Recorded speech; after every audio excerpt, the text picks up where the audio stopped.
क्या बात है, ये लग गया है हमारा बॉइल कीमा। तो भाई आज मैं आया हूँ तवक्कल पे अपडेट सेंटर पे, और हम यहाँ खाने वाले हैं बॉइल कीमा। एंड अगर आपको वीडियो पसंद आई तो वीडियो को प्लीज़ लाइक कीजिएगा, शेयर कीजिएगा और चैनल को सब्सक्राइब कर दीजिएगा। और यह हमारा लग रहा है ऑमलेट कीमा, ये मसाला हो गया है, ठीक है। बढ़िया चीज़ है, बाकी फील लग रही है। एंड अगर आपको वीडियो पसंद है तो प्लीज़ वीडियो को लाइक कीजिएगा, शेयर कीजिएगा और चैनल को सब्सक्राइब कीजिएगा।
नहीं नहीं,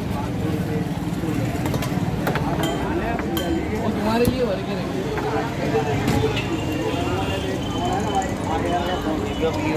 तुम्हारे जैसा हो